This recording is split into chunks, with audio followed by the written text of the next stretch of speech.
All right. Good afternoon, everybody.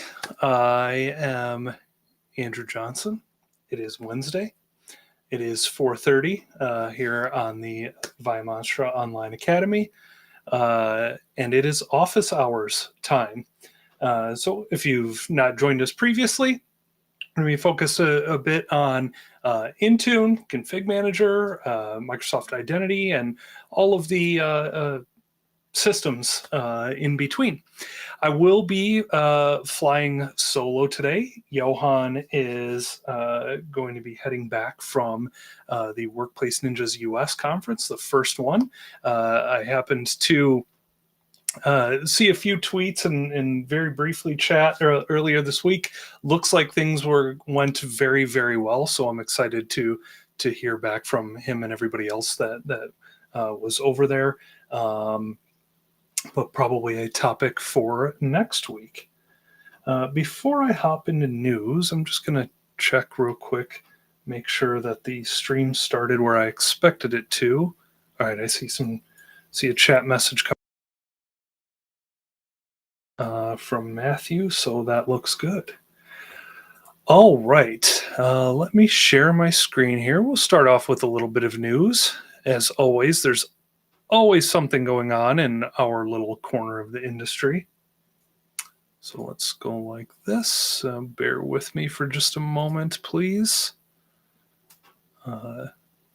As you know, Johan's usually running the controls here, so just making sure I had everything right. First thing that I wanted to share that I came across was an update to the Entra PowerShell module. So version 1.1.0, a couple of new parameters and bug fixes in here, but primarily the one thing that I think everyone was excited about was that the Entra module was pinned to a specific version of the Microsoft Graph PowerShell modules, and now that has that pinning has been removed. So we have a lot more flexibility now. These two aren't locked together the same way that they were previously. So this is very exciting. Also added some sample scripts in there. Microsoft added some sample scripts in here to see to sort of help guide you on batch operations using Graph. And that's very important because ultimately, if you are making a whole bunch of calls to Graph repeatedly and quickly, eventually you will be throttled. Oftentimes, and speaking from experience, you may not realize it necessarily right away, but ultimately your process will be throttled in the background. So if you are running lots of operations against the Graph API, important to start thinking about how you can batch those things together, which will improve performance and help prevent you from being throttled. A couple of other updates that I came across. Entra Connect Sync had a new release. I believe it's just a minor release, but was worth calling out, I think, because they have Microsoft's been announcing this for quite some time now that the connector was moving to a version 2 of the API. Probably for, I want to say, about 2 years or so that this move has been in play and that they've communicated it. With this latest version, we are now fully on version 2 of the API. Connecting with the old API is no longer supported. So hopefully you've already updated and moved to that API, but if not, now is the time when you update to the latest version of Connect Sync. This was also a very exciting improvement in the arena of delivery optimization. Microsoft Teams has famously not, the content for Microsoft Teams has famously not supported delivery optimization, or the other way around, delivery optimization has not supported Teams content up until this past week. So great news for organizations that are trying to get the best out of DO. This was a really big deal. Our friend Gary Block released an OSD front end. Noticed yesterday. I think I saw Johan share that first. So Gary, hard at work as always. this front end for ConfigMgr and for 2 Pints Deploy R solution. He released this out on GitHub yesterday. Really nice looking, simple front end, effective, a lot of options. If this is something that you need for your deployments, highly recommend checking this thing out. And then a couple of other things. I have not tested this myself to preface this, but I did notice, I think Adam, one of the Adams shared, there are a few Adams in our space, shared a post from somebody from Microsoft that mentioned the, let me take a step back for some context.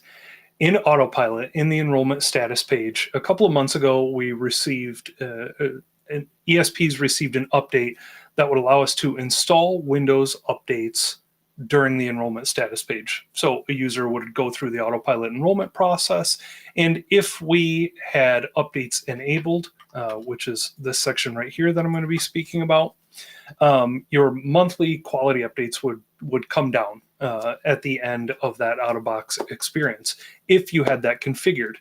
And what was added into the enrollment status page was a control for you to be able to turn that on or off. Now, we've had that for a couple of months, but it hasn't worked.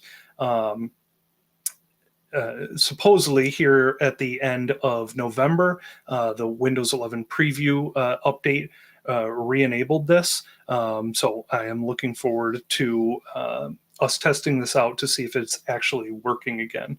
So we're going to keep an eye out on that and keep you all posted. But my one ask would be, if anybody does test this and see if it's working on their end, we would be happy to hear about that. Oh yes, this was a great one as well. A new Autopatch report in Intune. So if you have Autopatch out there, and head over to the Intune Admin Center, we're always happy about report improvements. And we'll head over to Reports. And under Windows Autopatch, you'll find Windows Quality Updates. And if we go over the reports here, there's a new CVE report. And I was briefly looking at this, very excited about this report, because this will show you patch compliance for a specific CVE across your portfolio. We can sort by CVE score, for example, and I see here we actually have a 9.8 CVE from last month. I have some devices I need to go and patch pretty quickly, I would say, with that 9.8. But this is a brand new report. Very excited to see reporting improvements here. Check this one out as well. And then, of course, the big news. At least I think one of the most shared things that I saw come out of the last week was that, the Intune suite is going to be added to Microsoft 365 E3 and E5. Yay, this is very good. So celebrate this fully. What that means then, if we scroll down on this blog post here, is that if you have M365 E3, you will now receive Intune Remote Help, Intune Advanced Analytics, and Intune Plan 2. If you have E5, you will receive all of those capabilities in addition to the endpoint privilege management feature, Cloud PKI, and enterprise app management, which I would say is a win. This came alongside the announcement a couple of weeks ago that Security Copilot would also be added in the E5 suite. And we get some additional features that are going to be added in the Windows E3 licensing as well. So this is great news. In terms of timing, it looks like just 2026 is the closest that I've seen, or the most specific timeline that I've seen, which isn't that specific. And that will be notified 30 days in advance before this actually rolls out to our tenants. It is going to roll out automatically, just be added into the suite as an additional license. Now, the one thing about this, while this is very exciting, there is a little gotcha, and that is that price changes are going to go into effect July 1. So for E3 and E5, as you see here in their blog post, in Microsoft's blog post, each will increase by $3. Now, this is a little bit cheaper per user than the Intune suite. So I still think this is a win, but just be aware that this was part of the announcement. These price hikes are going to go into effect July 1, but we are getting these additional licenses, and I think we can. I definitely think that these are a great addition to this suite. So if you have them, fantastic. Look forward to the additional capabilities. Just make sure that your business team or finance team is aware that that price is going to be going up.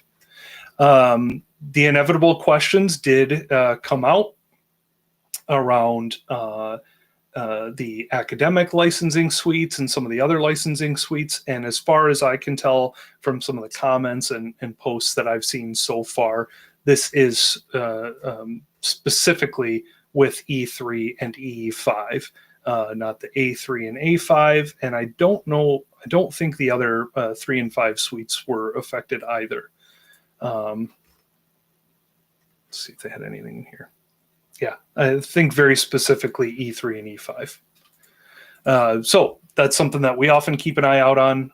Remote help was a great example that remote help rolled out with the Intune suite, and then remote help came to the A licensing for free.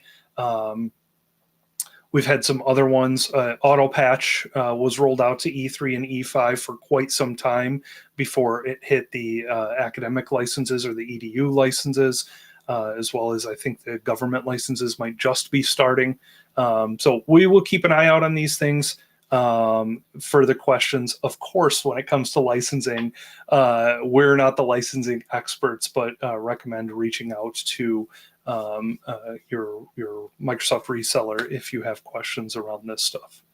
But I can't wait to see some of these things get rolled out a little bit further. I know a few folks that are quite excited about advanced analytics and cloud PKI specifically. Those seem to be the two most popular ones that I'm hearing from folks that I've spoken with.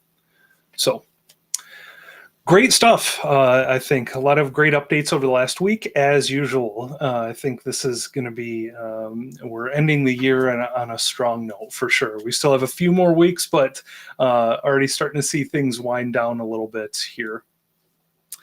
So that was what I had in terms of news today. Just looking at the chat here, I do see Johan is joining us. So at least I'm not here, happy to see Johan in the audience.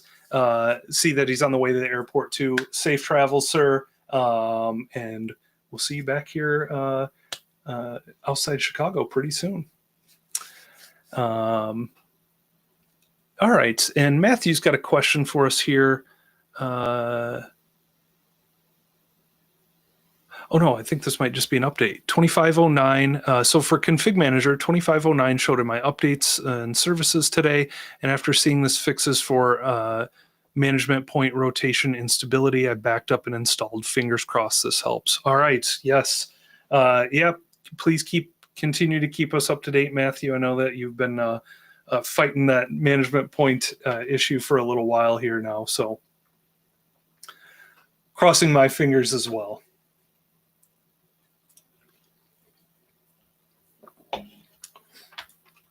All right. Yep, I see the comment in here about the price hikes as well. Yeah, not the most exciting part of that Intune suite announcement, but yeah, it is a part of it, unfortunately. Let's see. Check a couple of the other areas here too to make sure the chat's coming in, but happy to take any questions or share any other news or information that I've missed today. If anyone wants to throw them in the chat.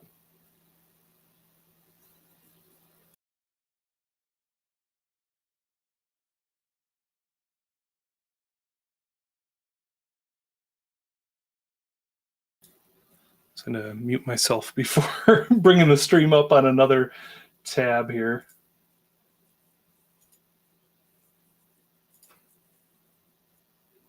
All right, let's see if I'm missing anything else from this last week.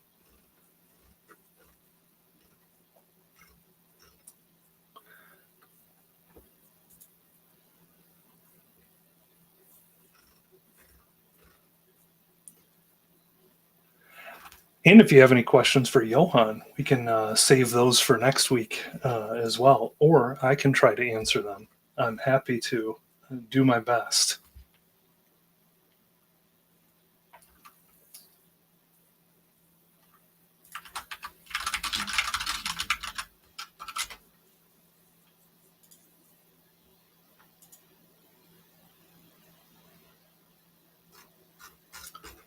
All right.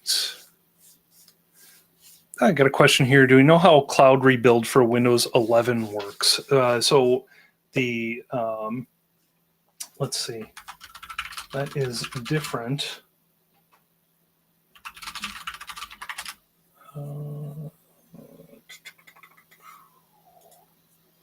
Did come across something on it, but I've not seen it myself. I'm just trying to find that post on that.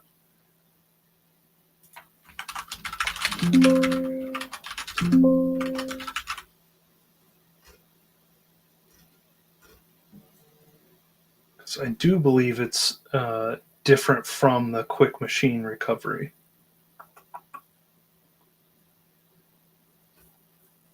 Let's see here.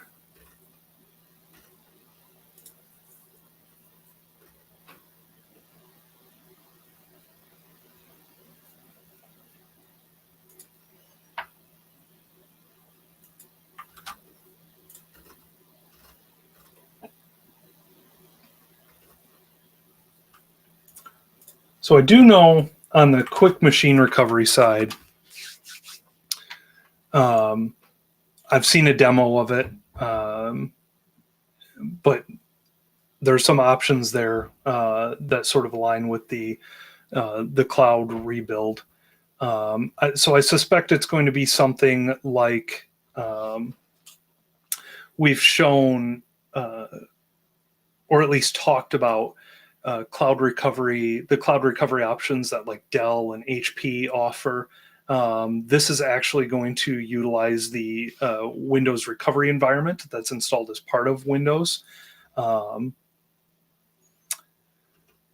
so basically what it does, you can see here in the documentation, there is meant to be some automated detection of when there's an issue with Windows, and there will be the ability to download Windows from the cloud, reinstall it on that device, and get you back in business.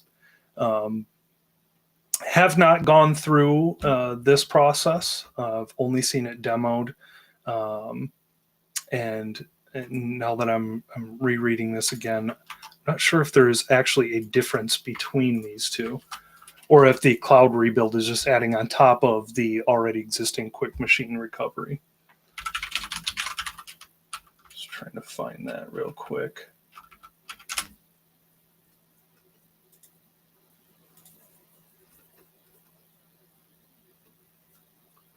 But that's the gist.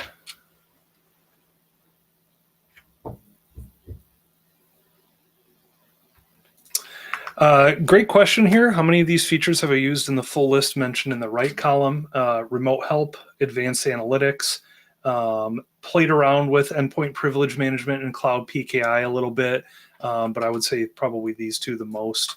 And then also I've played around with Intune Enterprise App Management. We've showcased, Johan showcased Enterprise App Management a few times. That is Microsoft's sort of third-party patching solution. Think of it in the same vein as like a RoboPack, a Patch My PC, and some of these other, there are quite a few vendors doing that now at this point. But these two definitely super helpful features. Endpoint privilege management, I've wanted to get further into it. There have been quite a few improvements to that over the last several years, maybe 2 years since it was released. And endpoint privilege management is the feature that allows you to basically have your users be standard users on their endpoints, but still elevate for specific things, which really reduces some of the barriers when we have users that don't have administrative rights on their machine, which hopefully is the standard in most cases.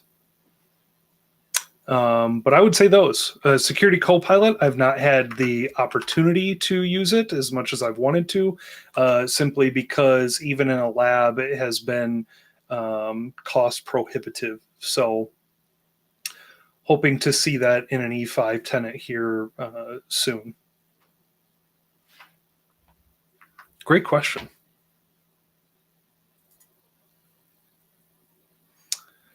All right, Tim's got a question around Autopilot. If we have apps that target all users and devices, will those install during the enrollment status page phase? Depends. If they're required, there is a good chance of it. And also, if you have in your enrollment status page those applications configured as blocking apps, here, most certainly. So long as you have this list smaller. Something that we talk about regularly in these blocking apps, even though you have the ability to set up to 100 blocking apps, you really do want this list to stay small. In general, the applications that you really must have for your users to be productive as soon as they get to the desktop and for your endpoints to be secure are the things that we most commonly recommend having here. So what we see are security agents, maybe VPN client, Microsoft 365 apps are a common thing that we see here as well. And again, that's because if you think about what are users going to use immediately when they get to the desktop, 9 times out of 10 in my experience, it's your browsers. So we have Edge and then Outlook primarily. And then, of course, from the security side, you want to make sure your devices are secure right from the get-go. So, Tim, it does depend. If you have them set as required and have them as blocking apps here, that's going to give you a little bit more black and white picture of they should install at that point. Otherwise, they're going to come down later on after the fact. And of course, if they're just set as available, then the users will be able to go into the company portal once they get to the desktop, and the company portal comes down and install those applications if they need them or want them.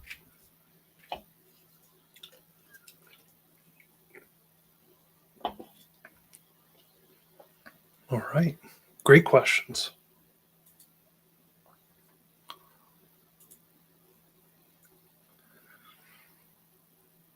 Oh, this is a fantastic one as well. Have you heard of conflicts with mixing user and machine policies under the same policy? Is it better to split and keep them separate? We had issues with applying settings consistently, mixing. Absolutely, yes, keep them separate. Try to keep user and machine policies separate. Try to keep Entra ID groups separate. So you have one group that has users, you have another group that has devices in it. and then try to, you can't always do this, but try to target one or the other generally. So a lot of policies do have user, they will apply to the user, but there will also be the exact same setting that applies to the device, and sort of figure out which way you want to go. I would say the same for applications, the way you're deploying or assigning applications, the way that you're deploying them or assigning them, depending on which system you're coming from, and try to stick with one or the other as much as you can, and 100% keep them separate. And primarily, that does two things. One, you hope to avoid conflicts, first and foremost. We want to avoid those right from the beginning. Secondly, that will help you troubleshoot and report on which ones are causing issues a little bit better. If we can identify that it's the user policy that's causing the issue because we have this one named as such, we have a specific setting, and we name the policy or profile one thing that identifies that we're pointing to the users, and another that identifies that we're pointing to the devices. That's going to help out a lot.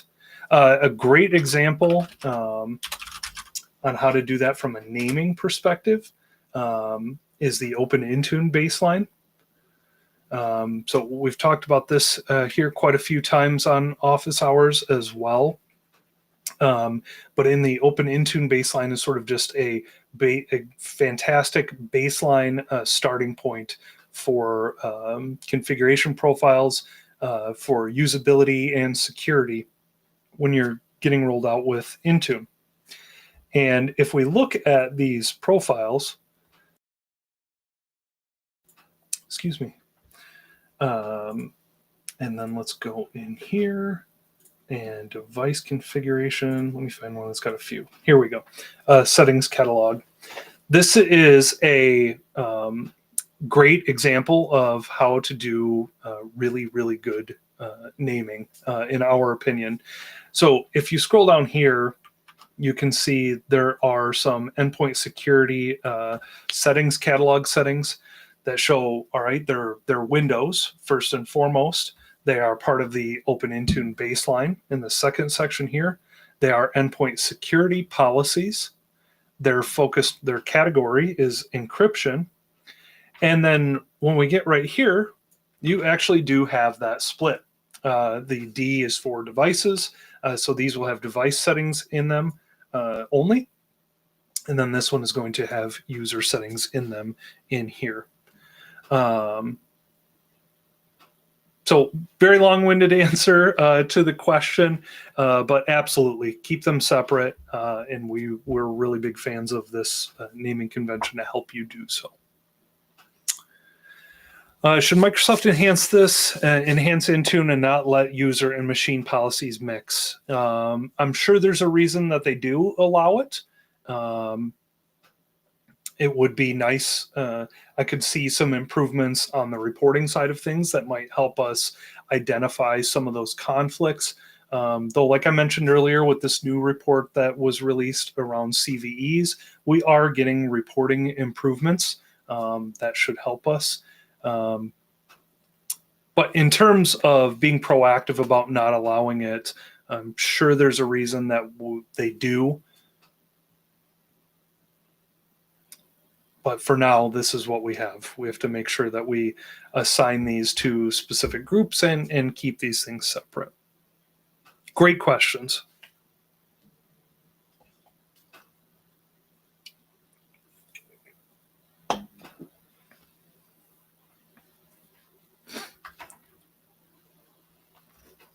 I will happily reshare this link this evening as well.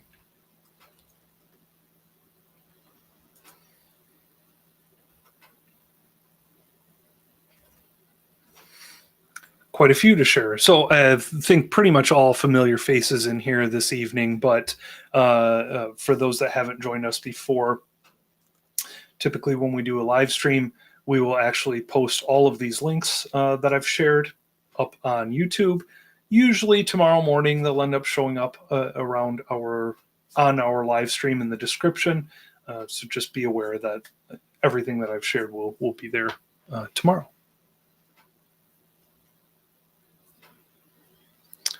All right. Still got 29 more minutes, and I'm not in a rush today, but if we've got any other questions or anything, happy to take them.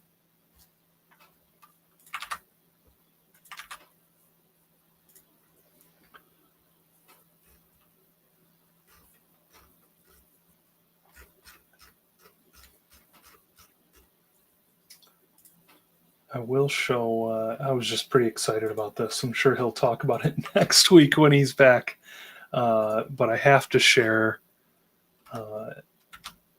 Johan was able to meet Merill Fernando from Microsoft yesterday at the conference. I was a little jealous. Meryl's done some fantastic work in the community. He put together cmd.ms. He's involved in the Master PowerShell solution that helps test configuration, just totally built-in PowerShell. What else? Uninstall Graph, a whole bunch of different things that he's provided to the community over the last couple of years, even as a Microsoft employee. Just great to see. So we'll have to talk with him a little bit about that next week.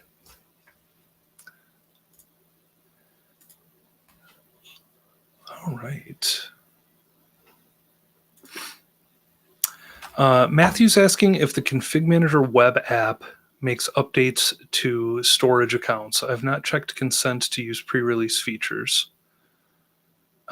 If that is the same app that is used for the Cloud Management Gateway, then yes. Because this storage account is going to be where all of your content is stored that the Cloud Management Gateway or CMG has access to. So I think in that case, if I'm thinking of the correct web app, then yes. And you have CMG out there. All right.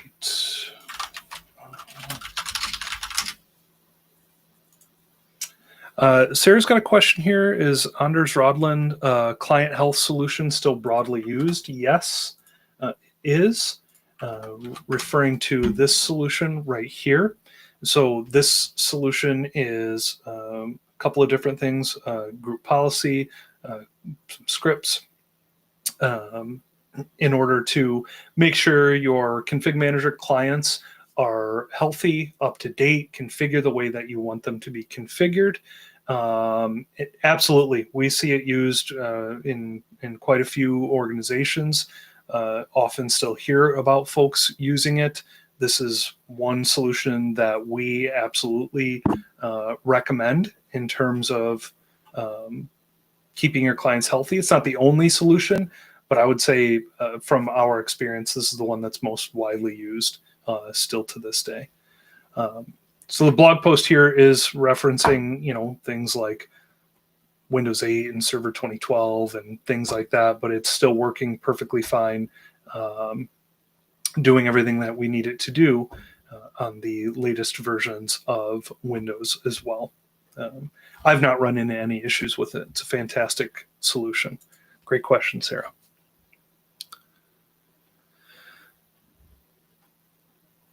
All right. Let's see. Got a design question over here on LinkedIn. We want to move off MDT and go to SCCM. We have 5 sites and want to build 5 SCCM servers, one for each site. I know we need each site to have a DP and management point. What about a CAS? Does that just need to be on one server? What is your suggestion on this? So what you'll often hear, and we can cover this again next week as well, so you can hear it from Johan, but don't do a CAS. If you're even thinking about spinning up a CAS, don't. It overcomplicates everything. Microsoft themselves don't recommend using a CAS. Typically, what you would do is have a single primary site, and then from there, and even skipping secondary sites, you'd have a single primary site, potentially multiple distribution points or management points. But these days, depending on how your network is configured and how everything is distributed, oftentimes you can even reduce those down so that you don't have to have one locally at each individual site. But these days, we tend to just try to keep it simple with the config manager infrastructure. But 99 times out of 100, or maybe even 100 times out of 100, we're going to recommend just a primary site with those additional server components local if needed.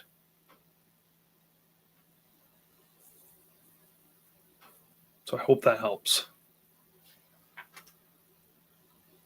Please spare yourself some heartburn and migraines, though, and skip the CAS.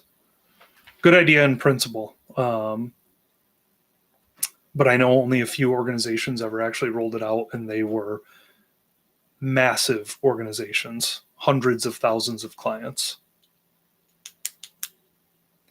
And I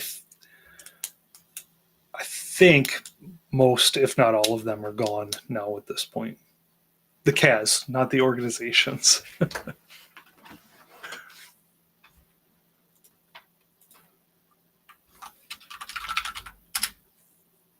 We have any...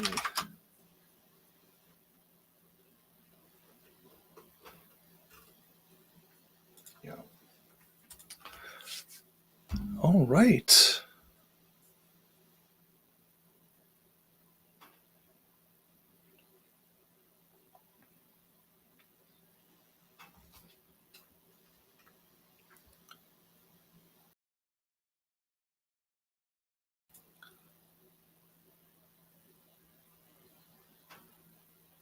Well, I asked Johan last week, and we'll probably mention this again a couple of times here coming up, but I'll ask you all that are joining us today. Does anybody have, I've often found this time of year is a great time as we get closer to the holidays to do something fun in my home lab, something that I've wanted to do for a little while and just haven't been able to prioritize it. Like Jamie, when you were asking earlier about, which features in the Intune suite have I played around with, and there are ones that I want to get a little deeper in, like Cloud PKI or EPM. Is there anything that that you all are looking forward to trying to play around with over the holidays, or are we mostly just unplugging, stepping away from the monitor for a little while, which is really my priority during the holidays? But the second thing is playing around with some fun tech things.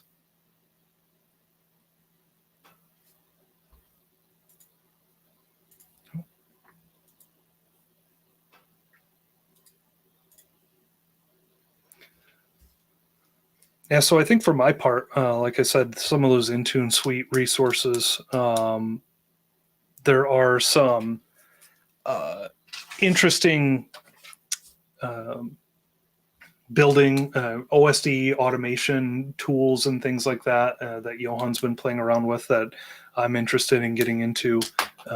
FFU Builder was one of them. I know he worked on that a little bit. That is this tool right here.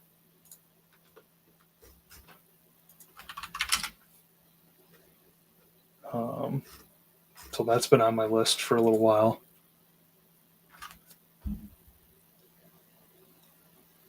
Hopefully that means most of you are just relaxing, spending time with friends and family, and stepping away from the tech stuff for a little bit.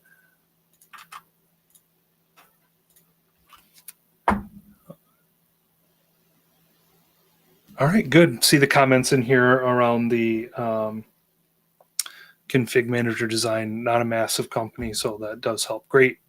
If you've got other questions here, feel free to join us here in the future. We're here every Wednesday at 4:30 Central. So awesome. And on our side, it just shows LinkedIn users. So if you are a familiar face that's here, I apologize because I don't see it. All right. Well, not seeing any other questions, I am going to go ahead and I do see another one here. Is Johan not doing the Days of Xmas, the ConfigMgr, famous ConfigMgr? There will be some ConfigMgr videos, yes. And let me pull up that YouTube channel for you. Those generally will hit our deployment research channel here on YouTube. You can see some of the ConfigMgr episodes from years past. I love this man has a fantastic selection of ugly Christmas sweaters and t-shirts that he always uses in the ConfigMgr videos.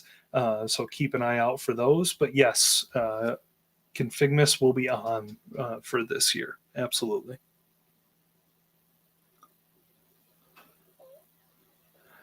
Amir's asking if I know any FFU branch that would support using Pixie Boot and network share instead of the USB drive. I do not know because my knowledge around FFU has primarily been, Johan and I have talked about it a little bit, but primarily been around what he has shared here on Office Hours.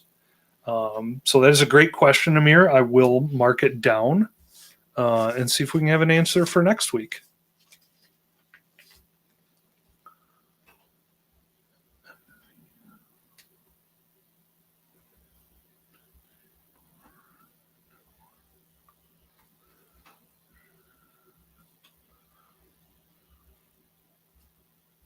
All right. Got a note on that. And we'll ask Johan next week. Great question. You got it.